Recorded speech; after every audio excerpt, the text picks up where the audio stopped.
Welcome to the Lighthouse Financial Advisors Money Over 50 podcast with Dallas Davison and Michael Hogue. This information is general in nature and does not take into account your objectives, financial situation or needs. Therefore, you should consider whether the information is appropriate for you and your personal circumstances. If you require personal advice, please contact Lighthouse Financial Advisors. Here are your hosts, Dallas Davison and Michael Hogue.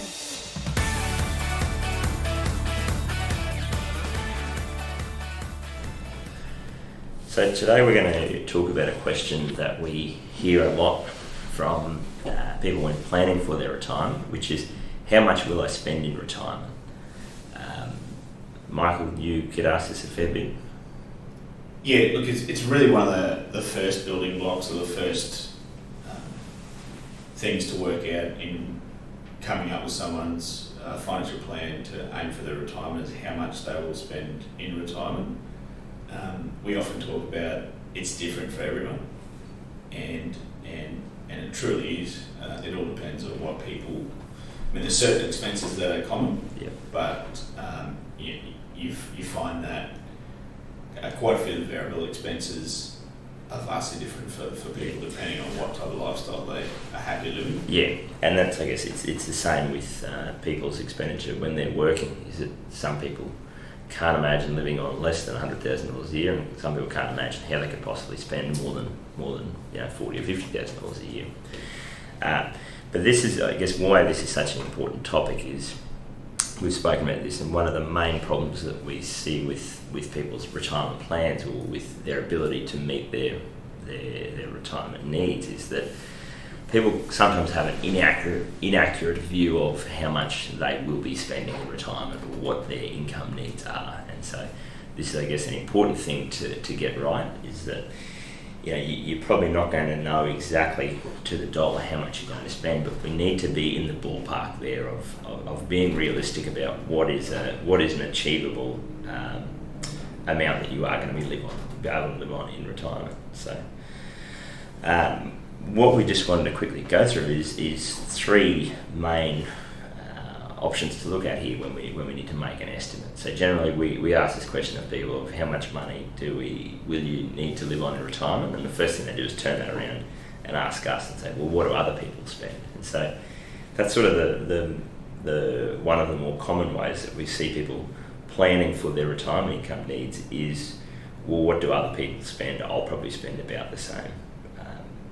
About the same as them. So this is one where, as we've got more and more people moving into retirement, we can actually come back in those situations now with a fairly concrete answer of what we tend to see there. So, Michael, what do you think, I guess, the average income needs are in retirement? See $70,000 a year is quite common. You see that as well. Yeah, It's around that figure. Yeah. General rule of thumb is that if you're a homeowner that you fully own your house, we like to talk about the cost before you leave the house. Yeah. And that would include basically all of your rates, your insurances, your maintenance, your health insurance, all those sorts of things. Power bills. We include food into that. Yeah. Ballpark for a lot of people that comes to somewhere between $30,000 to $35,000 per year. Yeah. And then if, again, using an average and a rule of thumb, if you double that, yeah, you get to $70,000. Yeah. And you and that allows for all your variable costs like travel, entertainment, yeah, and all of those sorts of things. Again, it's different for everyone because some people don't have the inclination to travel as much. Yeah. It's an interesting one because, like you say, the average of what you see, I would say that when you're talking to people, even in retirement, in what they think they spend each year, they think it's about $60,000, which is sort of, like you say, about $30,000 before you leave the house, $30,000 in the fun stuff. Like you're saying, different people enjoy doing different things, but people normally allow for about $30,000 of sort of needs expenses and then $30,000 for the fun stuff. What I tend to find is that at some stage throughout the year, there's normally another something else for $10,000, whether it's a trip that cropped up that they weren't expecting, or something that they had to do around the house, or fixing a car, or upgrading a caravan. There seems to be something every year that extra $10,000 pops up from somewhere.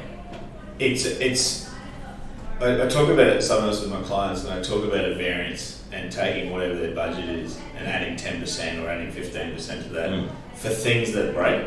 Now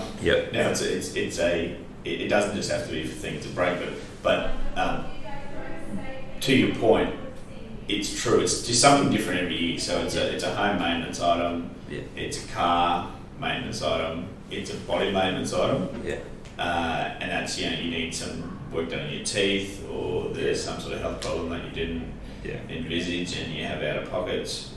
It's those types of things, and it is different every year. But we do find that people underestimate those types of things that can break, and also. And I think that's you, as you're saying. It's not even necessarily underestimating. It's underestimating your expenses to a degree, but it's also underestimating how many things can go wrong. And we sort of think that if we've got a good grip on what our regular expenses are, and that we're watching where we spend our money, and that's kind of one that we see fairly commonly, is that these expenses each year, they're not exactly things that, it's not as though people are blowing that money, it's not as though they're doing something crazy with it, it's just that life happens and these things pop up, and it's sort of, we know that something like that will happen every year. We don't know what it is, but we do know that something will happen, and we need to allocate for it.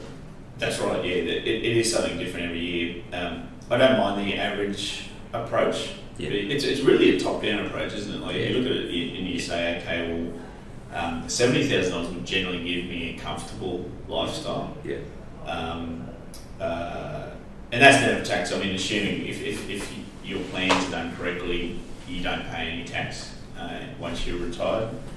So $70,000, when you think about it, it's really the equivalent of one person earning a wage of $100,000, $95,000 to $100,000, and then they pay about $25,000 tax.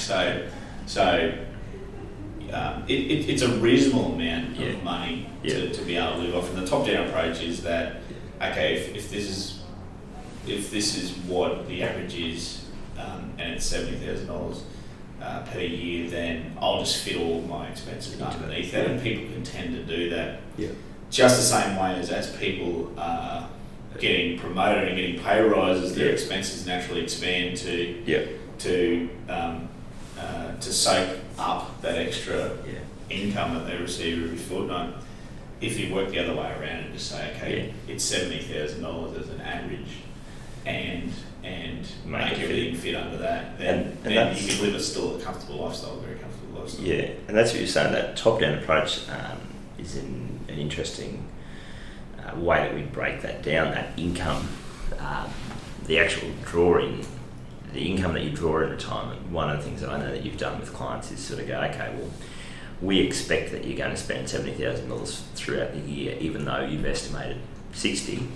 So what we'll do is we'll set up a draw from your super fund or from your pension fund of $5,000 a month, which is your $60,000. So you basically spend that every month, and just make everything fit throughout there.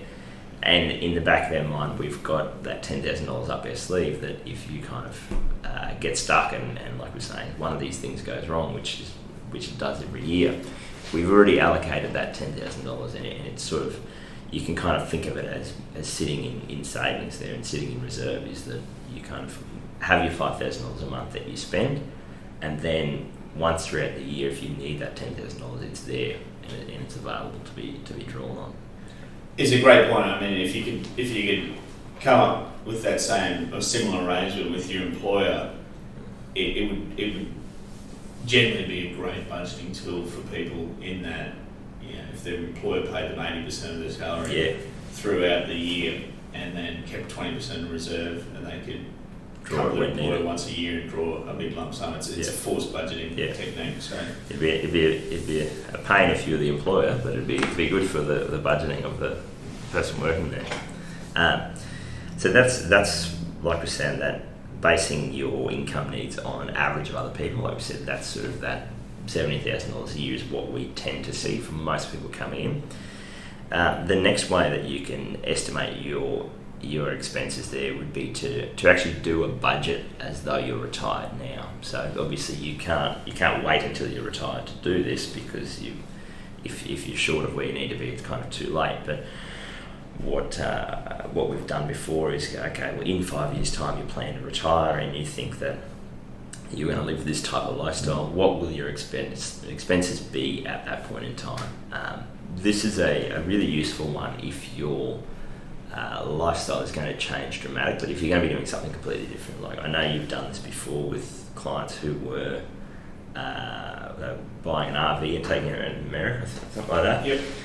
And that was kind of one where they had no previous experience of what that might cost. So it was really just a fact-finding mission for everyone involved in what that was.